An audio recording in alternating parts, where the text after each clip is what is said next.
Good morning, students. Again, welcome to Vision Classes. To subscribe, share and like my YouTube channels. मैं आपका chemistry tutor विवेक यादव। जैसा कि बेटा हमने पीछे जो लास्ट पार्ट के अंदर पार्ट नंबर 2 में काफ़ी जो क्लासिफिकेशन थी वो डिस्कस कर चुके थे। आज हमारा मेन मोटिव होगा classification based upon mode of polymerisation. तो इसी के अंदर एक छोटी स्मॉल टर्म है प्लास्टीजर।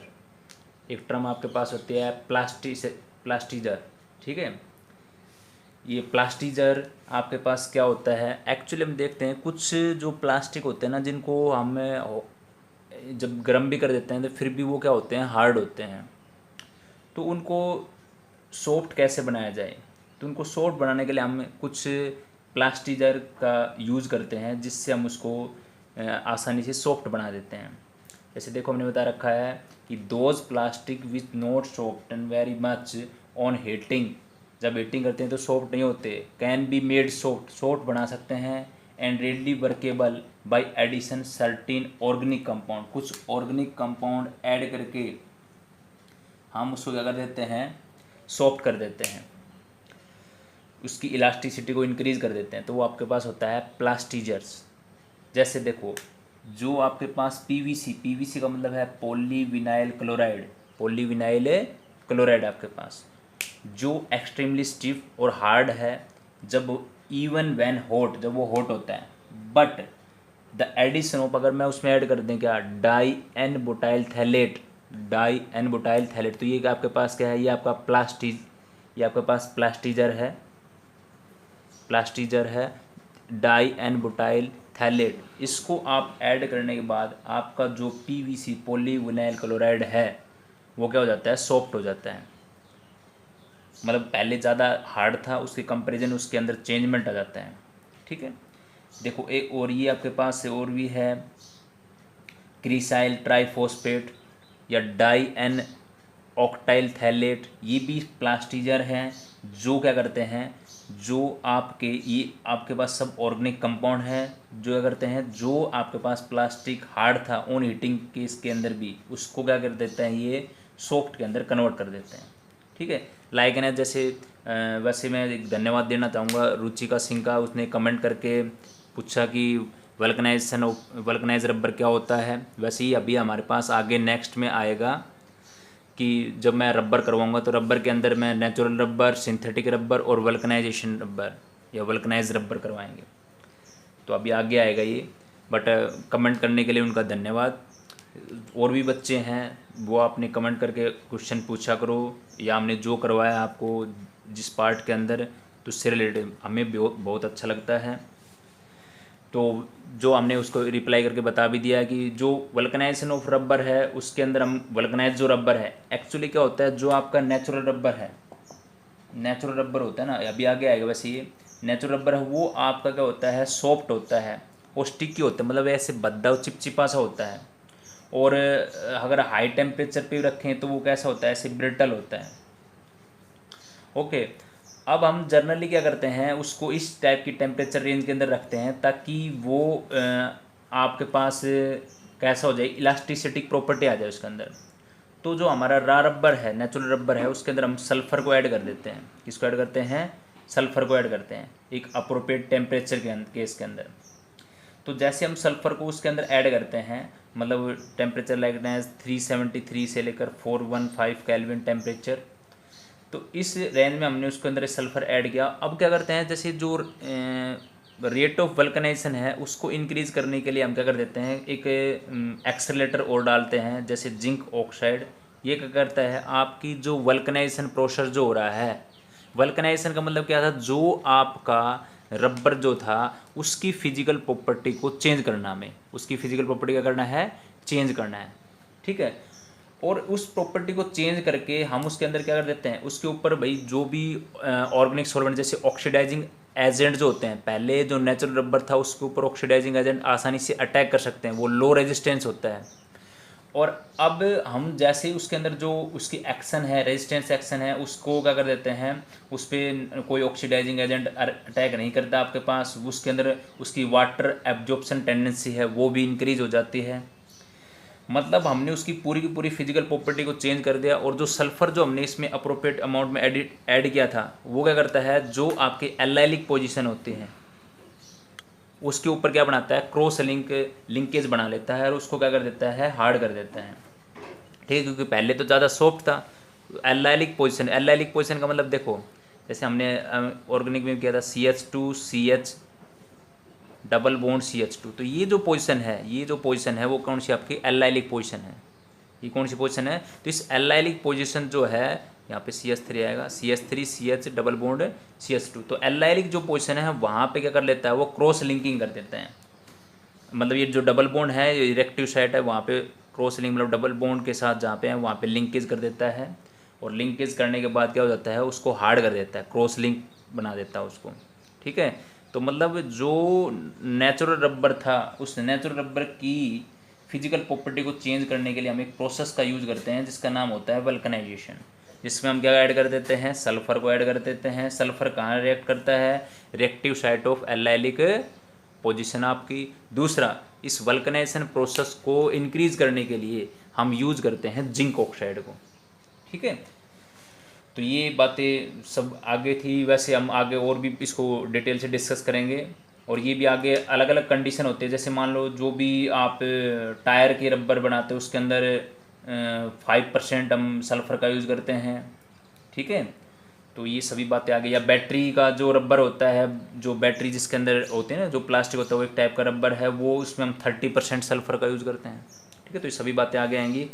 तो हमने अभी प्लास्टिजर को डिस्कस कर चुके हैं, जिसमें हमने क्या किया है, कुछ सर्टेन ऑर्गेनिक कंपाउंड को ऐड करके उसको क्या कर दिया है, सॉफ्ट कर दिया है। पहले वो जब हीटिंग करते थे तब सॉफ्ट नहीं होता था, अब हमने इसको क्या कर दिया, सॉफ्ट कर दिया है। अब हम आगे देखो इस चैप्टर की मेन मोटिव पे चलते हैं, classification based upon mode of polymerisation. तो हम दो तरीके से करते हैं, एक होता है एडिशन पॉलीमर और एक होता है आपके पास कंडेंसेशन पॉलीमर। तो हम इन दोनों को डिस्कस करते हैं आज, तो यही करेंगे एडिशन पॉलीमर को।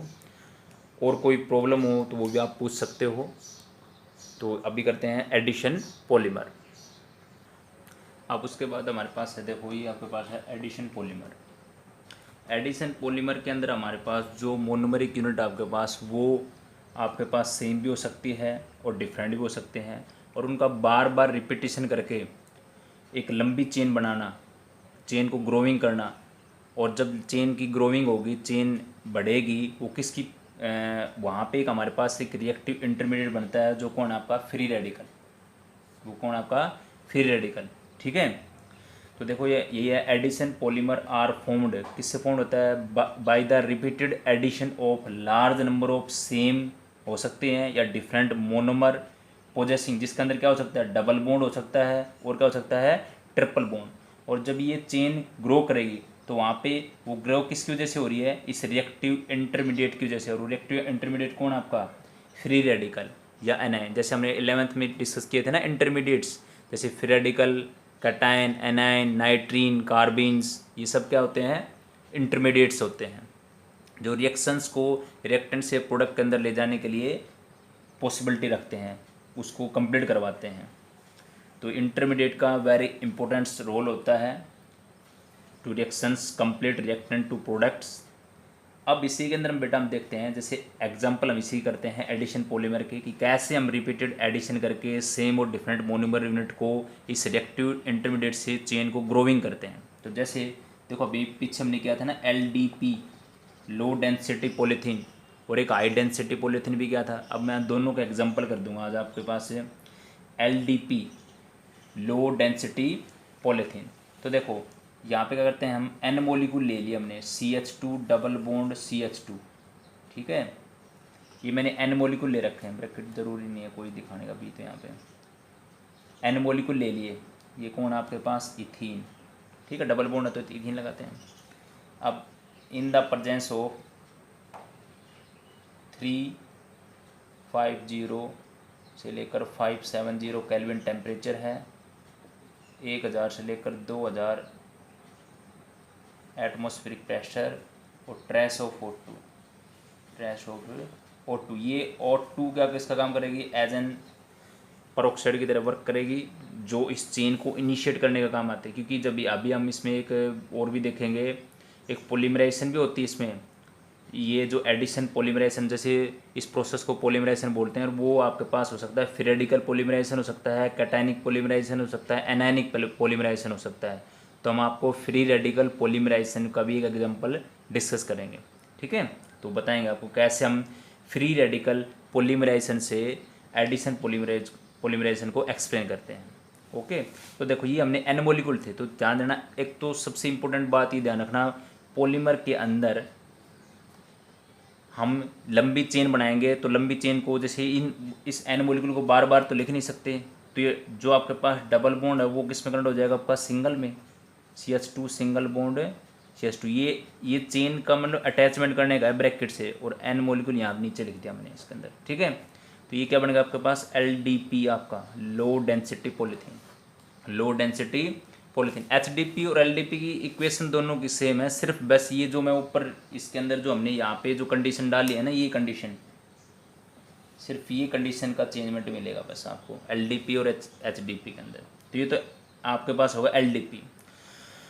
और एक बात ध्यान देना, इसके अंदर पॉलीमर के अंदर आप जितने भी हम एग्जाम्पल करेंगे, तो जहाँ डबल बॉन्ड है वहाँ पे सिंगल करना है, जहाँ डबल बॉन्ड है वहाँ क्या करना है, आपको सिंगल करना है, ठीक है। और जहाँ पे कुछ एग्जाम्पल आगे आएंगे तो उसमें देखेंगे, पहले बाद में एक एक आएंगे तो आपको पता भी लग जाएगा। तो जहाँ डबल बॉन्ड वहाँ क्या कर देंगे, सिंगल, ठीक है। और इसके लंबी चेन ऐसे, क्योंकि देखो ये एक मॉलिक्यूल ऐसे हुआ, फ्री रेडिकल से मतलब ऐसे बन गया, मान लो CH2, क्योंकि बॉन्ड को जब आप फ्री रेडिकल मैकेनिज्म से करते हो तो किसका यूज़ करते हैं, फिश सुकैरो का यूज़ करते हैं। तो फिश सुकैरो से एक डॉट इस पे आ गई, एक डॉट इस पे आ गई, क्योंकि एक बॉन्ड दो डॉट से मिलके बनता है, ठीक है।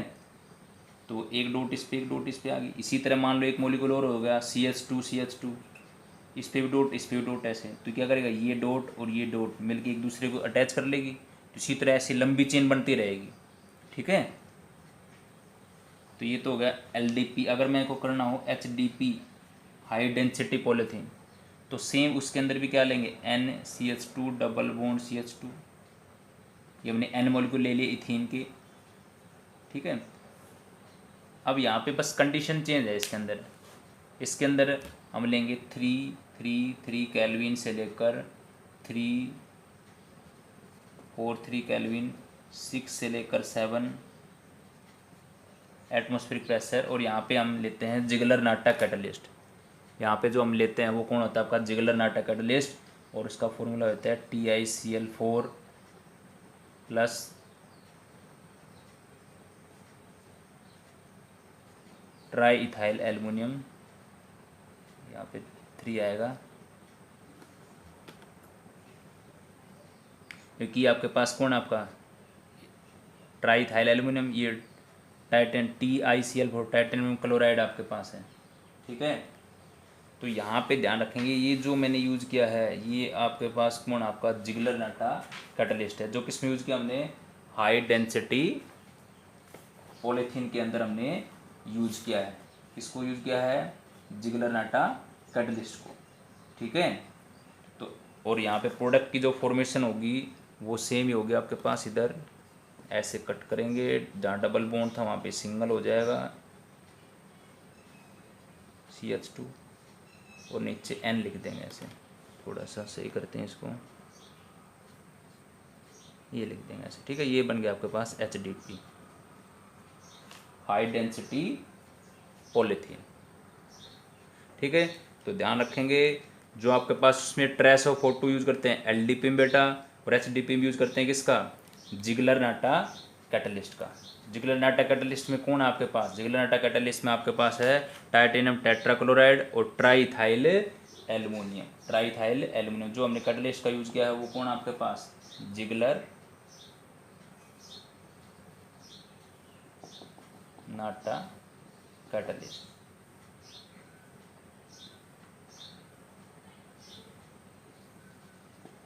जिगलर नाटा कैटलिस्ट, ठीक है। इसका हमने यूज़ किया है, तो इसमें हमारे पास बन गई हाई डेंसिटी पॉलीथीन, ओके।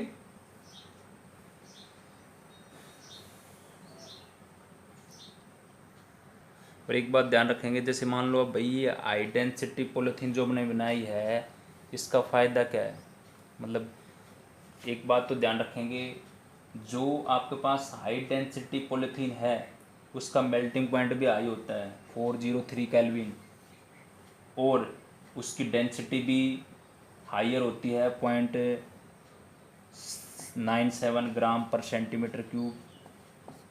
दूसरा, मतलब इस टाइप की हाई डेंसिटी जो पॉलीथीन आपके पास है बेटा, उस जो इस मेथड से बनाते हैं उस मेथड का नाम है कोऑर्डिनेशन पॉलीमराइजेशन।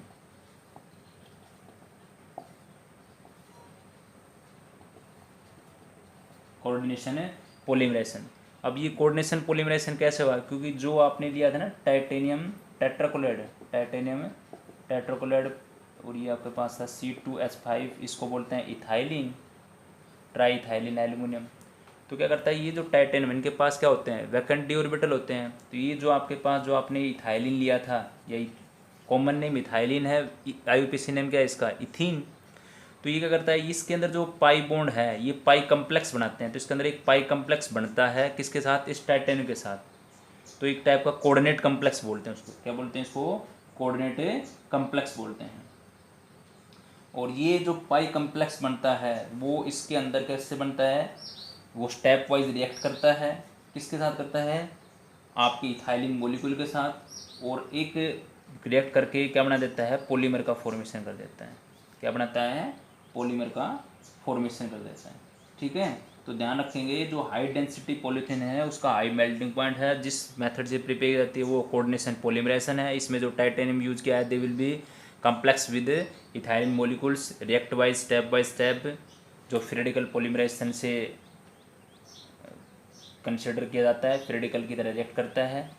फ्रीडिकल बार बार मतलब जैसे उसके अंदर ऐसे होगी ना चेन से, जैसे CH2 सिंगल बॉन्ड CH2 ऐसे, तो इसके अंदर मैकेनिज्म वगैरह कुछ नहीं दिखाना आपको, जो हमने प्रोडक्ट बताया था वैसे लिखना है।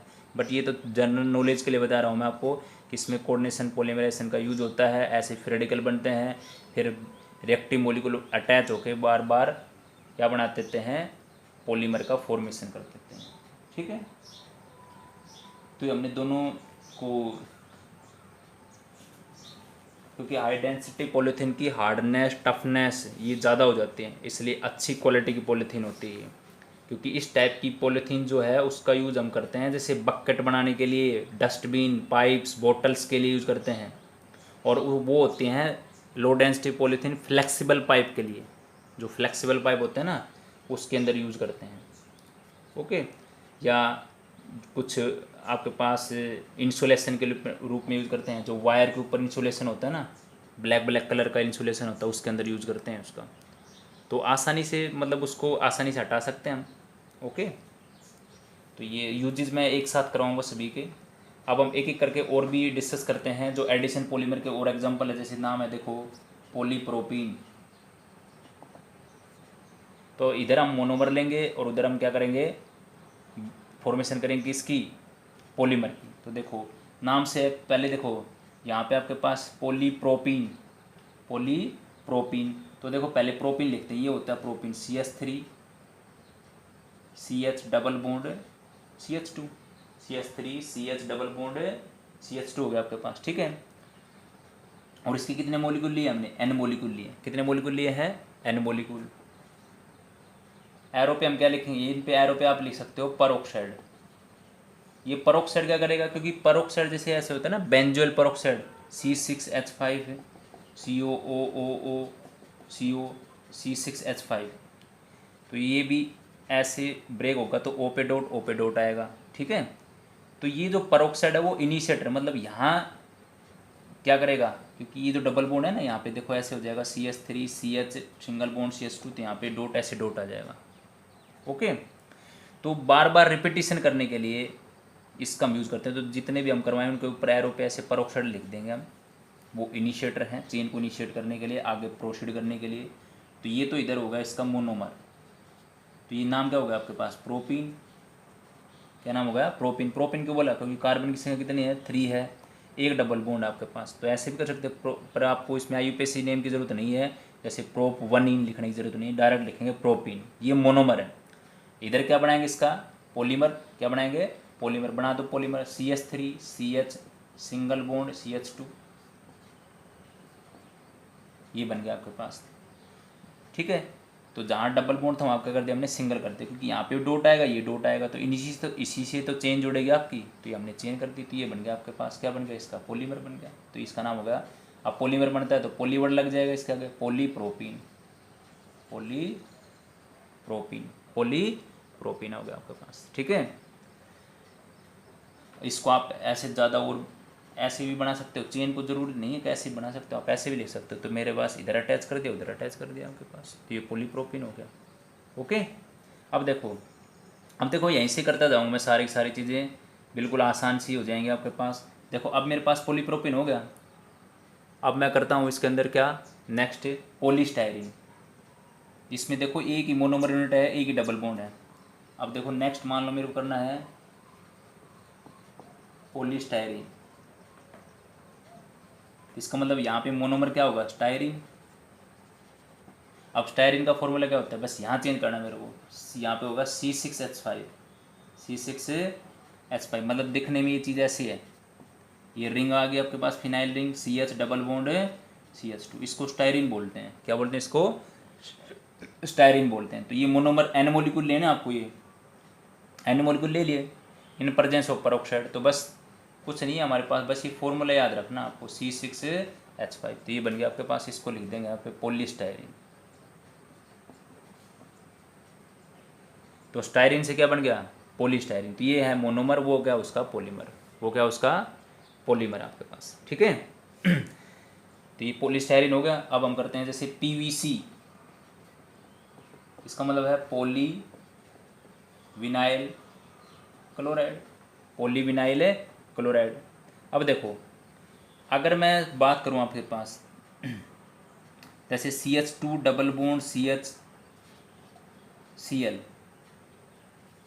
तो देखो जैसे 1 2 3 4, हाँ ठीक है, तो ये क्या बन जाता है, जैसे इस पोजीशन पे जो चीज़ अटैच हो रही है, जैसे मैंने किया CH2 डबल बॉन्ड CH2 थे ना आपके पास, तो मैंने यहाँ से एक H कम कर दिया और वहाँ पे क्या लगा दिया, एक Cl लगा दिया, तो मतलब ये विनाइलिक पोजीशन होती है। एल्लाइलिक पोजीशन में ऐसे होता है CH3, मतलब भाई चेन बहुत जुड़ी हो सकती है, ऐसे भी हो सकती है। देखो मान लो ऐसे लिख दूँ मैं, जैसे ये देखो ना, ये एल्लाइलिक पोजीशन ही तो है आपके पास, ये भी एल्लाइलिक है।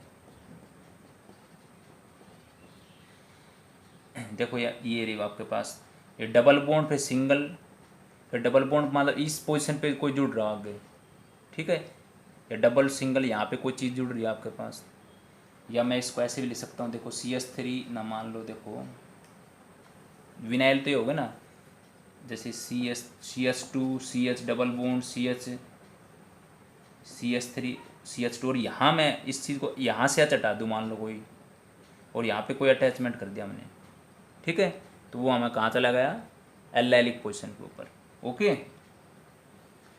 तो ये एल्लाइलिक पोजीशन पे चला गया, मतलब ये भी देखो ना, ये भी एग्जांपल उसी का तो है, CH डबल बॉन्ड CH2, तो यहाँ इस H को हटा दूँ मैं और यहाँ पे कोई लगा दूँ, तो ये क्या हो गया मेरे पास, एल्लाइलिक पोजीशन पे आ गया। कहाँ पे आ गया, एल्लाइलिक पोजीशन पे। ठीक है, तो ये आपके पास अभी हम करने थे पॉलीविनाइल क्लोराइड, तो बेटा उसमें कोई दिक्कत नहीं है, तो इसका मतलब यहाँ पे क्या आ जाएगा, Cl आ जाएगा, बस क्या आ जाएगा, Cl। तो ये कौन आपका विनाइल क्लोराइड, इसका नाम होगा विनाइल क्लोराइड। तो विनाइल क्लोराइड से क्या बन गया, पॉलीविनाइल क्लोराइड, मतलब PVC पॉलीविनाइल क्लोराइड, और यहाँ पे भी आ जाएगा आपका Cl, यहाँ क्या आ जाएगा आपका Cl आ जाएगा बस। तो मोनोमर याद होगा तो पॉलीमर आप आसानी से बना दोगे, डबल बॉन्ड है वहाँ पे सिंगल करना है, बस ये बन गया आपके पास पॉलीविनाइल क्लोराइड आपके पास, पॉलीविनाइल क्लोराइड। ठीक है, अच्छा अब हम करते हैं कि PAN, आई थिंक सभी को क्लियर हो रहा होगा, ये बिल्कुल आसान सा है। PAN का मतलब क्या है, पॉली अक्राइलोनिट्राइल, या इसका एक नाम और भी है ओरलोम, या एक नाम और भी है एक्राइलिन। ठीक है, अब देखो जहाँ पे ऐसे निट्राइल आ गया है तो इसका मतलब उसमें देखो ये ऐसे था, बिल्कुल वैसा ही है, CH डबल बॉन्ड CH2, और यहाँ पे सिर्फ Cn लगा हुआ है, इसमें क्या लगा हुआ है, Cn लगा आपके पास, इसके कितने मोलिक्यूल लिए हमने, n मोलिक्यूल। और देखो देखो ऐसे भी लिख सकते हो आप, या मैं ऐसे भी लिख सकता हूँ CH2 double bond CH Cn। कभी देखो बुक में तो सर ऐसे लिखा हुआ है, बात एक ही है ये, ऐसे लिख लो आप। चलो हम औरों में ऐसे करें तब की बार ऐसे लिख देते हैं। चलो CH2 डबल बॉन्ड CH, यहाँ पे क्या लग गया, Cn लग गया, ठीक है। तो इसके कितने मोलिक्यूल ले लिए, n मोलिक्यूल। वही एरो पे क्या लिखोगे आप, परोक्साइड, ठीक है। अब डबल बॉन्ड हम आप क्या आ जाएगा, सिंगल, तो CH2 सिंगल CH, ऊपर क्या आ गया आपके पास, Cn, क्या आ गया आपके पास है Cn, और ये अटैच करके n मोलिक्यूल लिख दिया, तो वो क्या बन गया आपका PAN। और ये क्या इधर, ये इधर आपके पास मोनोमर है, यहाँ पे क्या है, इसका आपके पास है मोनोमर है, तो इसको ये भी, तो ये आपके पास क्या बन गया, अक्राइलोनिट्राइल NITRIL, ठीक है। तो ये क्या बन गया आपके पास, मोनोमर, ये इधर क्या है आपके पास मोनोमर, और वो क्या बन गया आपका पॉलीमर, वो क्या बन गया आपका पॉलीमर। तो बिल्कुल आसान है। अच्छा अगर आपके पास होता है PMMA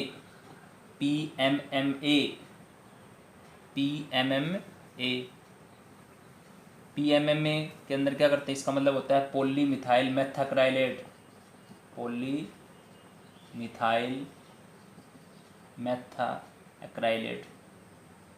मेथाक्राइलेट। इसमें बिल्कुल सेम है, जहाँ पे CH2 डबल बॉन्ड, यहाँ C, देखो यहाँ पे H होता था ना, तो मैंने H भी हटा दिया यहाँ से, मतलब दोनों H हट चुके हैं। यहाँ पे एक CH3 है और एक COOCH3 है, ये मोनोमर है आपके पास। कौन है ये पूरा मिथाइल मेथाक्राइलेट है, ये मिथाइल मेथाक्राइलेट, ठीक है, मिथाइल मेथाक्राइलेट। यहाँ पे एरो पे वही पेरोक्साइड, तो क्या बन जाएगा, ये बन जाएगा CH2 सिंगल बॉन्ड, जहाँ डबल था वहाँ पे सिंगल कर देना है, CH3 COOCH3, और इसको ऐसे करके n मोलिक्यूल कर देंगे, ये बन गया आपके पास PMMA बन गया आपके पास, ठीक है। तो इसमें एक दो कोई और बच गए, वो बाद में करेंगे, आज के लिए इतना ही है। ये था पॉलीमिथाइल मेथाक्राइलेट। अब देखो मैं एक बार थोड़ा सा रिकॉल कर देता हूँ। देखो अभी हमने जो चीज़ सीखी है, PAN है भाई, PVC है, PMMA है, या आपके पास पॉलीस्टाइरीन है, या आपके पास पॉलीप्रोपीन है। तो देखो इन सब के अंदर मैंने ये काम किया ना, जैसे इसमें CH2 डबल बॉन्ड CH इतना आएगा, CH2 डबल बॉन्ड CH, इसमें भी क्या आएगा CH2 डबल बॉन्ड C, इसमें क्या आएगा CH2 डबल बॉन्ड CH, इसमें क्या आएगा CH2 डबल बॉन्ड CH। तो देखो इसमें क्या हो रहा है, PAN के अंदर क्या जुड़ रहा है, यहाँ पे CN जुड़ रहा है, PVC के अंदर क्या जुड़ रहा है, Cl जुड़ रहा है, PMMA के अंदर क्या है, एक CH3 है और एक क्या है COOCH3 है। पॉलीस्टाइरीन के अंदर यहाँ पे क्या जुड़ रहा है, CH से क्या जुड़ रहा है, C6H5 जुड़ रहा है। पॉलीप्रोपीन के अंदर क्या जुड़ रहा है, यहाँ पे CH3 जुड़ रहा है, यहाँ पे क्या जुड़ रहा है CH3। तो आप मोनोमर याद रखोगे, बस डबल है वहाँ पे सिंगल कर देंगे, तो आपके पास क्या बन जाएगा, पॉलीमर बन जाएगा। दूसरा एक हमने सीखा LDP और एक HDP, रिएक्शन दोनों की सेम है, बस इसमें क्या यूज़ करते हैं, जिगलर-नाटा कैटलिस्ट, और उसमें यूज़ करते हैं ट्रेसोको 2 और 1000 से 2000 एटमॉस्फेरिक प्रेशर, ठीक है। तो ये चीज़ ध्यान रखेंगे। तो जो भी हमारे चैनल को व्यूअर हैं, प्लीज़ इस चैनल को लाइक करें, शेयर करें और सब्सक्राइब करें। धन्यवाद आपका।